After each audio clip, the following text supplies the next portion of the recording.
It means understanding that each individual is unique and recognizing our individual's differences. These can be along the dimensions of race, ethnicity, gender, sexual orientation, social economics, status, age, physical abilities, religious belief, political belief, and the other ideologies. Workplace diversity refers to the variety of differences between peoples and in an organizations. There are three challenges of managing a diverse workforce in an organization, which is first is the communications. Communication can be explained as a perpetual cultural and language barriers needs to be overcome for diversity programs. To succeed in effective communications of key objectives result in confusion, lack of teamwork and low morale. And then for the examples is, if a manager gives instructions about completing a certain task to an employee who fails to fully comprehend the instructions, the employee may make mistake if he tries to complete the task without receiving clarity. Sometimes it helps for the companies to hire bilingual employees who can immediate and reduce language and communications barriers. And then for the second challenges is resistance to change, which can be explained as the employees who will refuse to accept the fact that the social and cultural makeup of their workplace is changing. The "we have always done it this way" mentality silence new ideas and inhibits progress. And for the examples, employees who oppose workforce diversities usually reject new ideas and make work environments more difficult. And for the last challenges is the implementations of diversities in the workplace policies. And then this can be explained as the overriding challenge to all diversity advocates. Armed with the results of employees' assessments and the research data, they must build and implement a customized strategy to maximize the effects of diversity in the workplace of their particular organizations. And for the example, for the last point is thinking the wrong approach to solving diversity issues. For the examples, a company may adopt affirmative action policies in an attempt to solve diversity problems. Affirmative action is about giving opportunity to previously disadvantaged workers. Hiring based solely on the race may not solve diversity issues.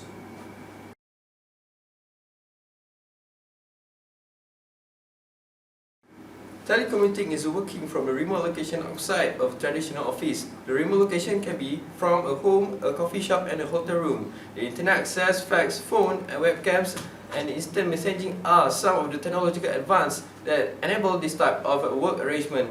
Most telecommuters work in the financial, high-tech and communication industries. For the first point, which are related to the topic 1, which is Introduction to OB, the textbook explained that mention about the virtual work where work performed away from the traditional physical workplace using the information technology, which is can be example as certain countries already practice the teleworking concept, such as America, Canada and Japan. From the research, 10% of their citizens accept this way of job. Second point, which is related to the topic 4, which are workplace attitude. Under this topic, the job satisfaction are related with the telework in the organization and the people in the organization, which is can be example as the telecommuting provide the company's opportunity to successfully integrate workers with disabilities and pregnant.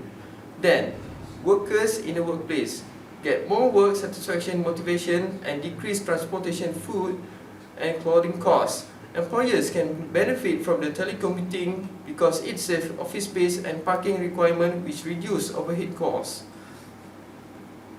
For the third point, which are related to the stress topic, from the textbook explain that through telecommuting, it is one of the way to manage the work stress. For example, through teleworking, parents can have a lot of time to manage and spend their time with the family. At the same time, it shows the work-life balance.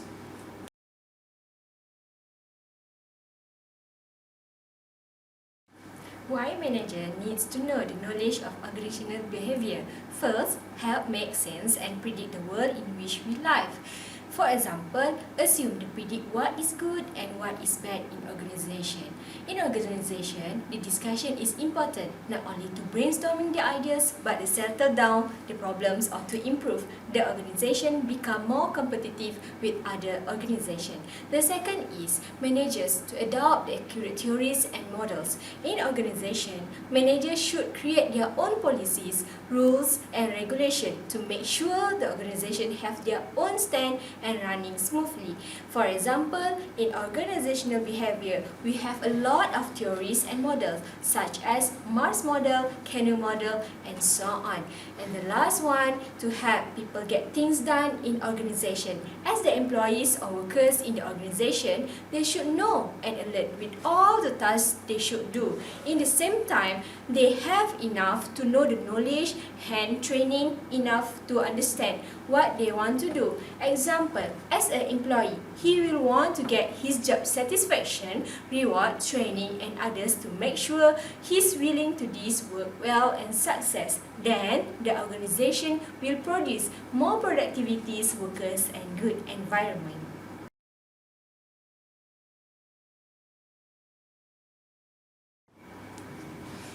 The three levels of analysis of OB are related with the three levels of analysis, which is the individual levels, group levels, and the organizational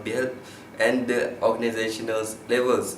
And for the individual levels, it can be explained as the organizational behavior involve the study of learning, perceptions, creativity, motivations, personality turnovers, task performance, cooperative behavior, divergence behavior, techniques and cognitions. And for the examples of these levels is the organizational draws heavily upon psychologies, engineerings and medicines. In the other hand, we learned how individuals are applying the personalities and performance and organizational such as punctuals. And for the second levels of analysis is the group levels, which can be explained as the organizational behavior involve the study of groups, dynamics, intra and intergroup conflicts and cohesions, leaderships, powers, norms, interpersonal communications, networks and rules. And for the examples of these levels is the organizational behavior draws upon the sociological and socio-psychological science, such as working in different genders or different group of department. For the last levels of analysis is the organizational levels, and it can be defined as the organizational behavior involve the study of topic such as organizational culture, organizational structures, culture diversity, intra-organizational cooperations and conflicts, change, technologies, and internal environment forces. For example, at these levels of analysis, organizational behavior draws upon anthropologies and political science. Like a business companies, they need to deal with a lot of others organizational.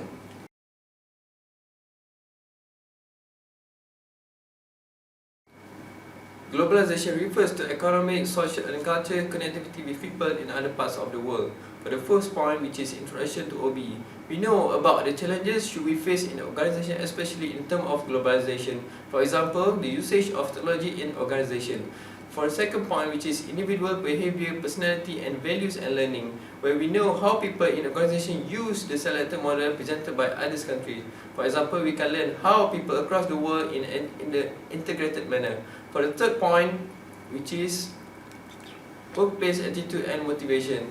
From the globalization, we can see people more pressure to achieve the world standard level. For example, it is maybe give a bad effect to employee and employees in organization because they should work hard to achieve the world standard level to achieve job satisfaction. For the fourth point, which is stress, globalization sometimes makes people and organization become stressed. This is because globalization makes people work without limitation. In other terms, place, times and others. But in the other side, globalization also introduces people how to solve the stress. For example, through globalization, people will as a teleworker where they can work only from the house but can explore and spread the job opportunities to the world. Fifth point, which is communication. When we talk about communication, globalization creates communication without any barriers to and do not have any obstacle to people to communicate with people in the world. In addition, from the globalization, organization can easily communicate in any time of any place. For example, for the business organization, they can contact their suppliers and any company to do something in any time, such as through the telephone, email, FaceTime, and medium of technology. For the sixth point, which is lead to the leadership, the thought of leaders should follow the globalization flows. For example, according to the Innovation Business Skills Australia report in 2006, they stated that managers of organizations should have the necessary survival skills up to 2020 to ensure their leadership relevant to change in the workplace, global economy, and society. For the seventh point, organization structure, culture, and change. When referred to globalization and organization structure, it means on how company links with the organizational department to accomplish the goals. On the organization culture and change, where it depends on how the organization run their own culture, but when the globalization exists, the organization must observe the suitable culture to their organization. For example, if the business of organization, they should develop a strategy how to cooperate with the outsider or other country to access the better or lower cost production. For example, the comparison between the model A, specifically America, with G model on the Japanese organization, highlighting the specific features and organizational culture in different national cultural background. But now, globalization has reduced distance, but has generated new demands in the economic, political, cultural new region. Restoration of local identities. Some organizations rely on a small number of local branch of foreign employees using the superior management teams with a multinational composition to emphasize their openness to globalization.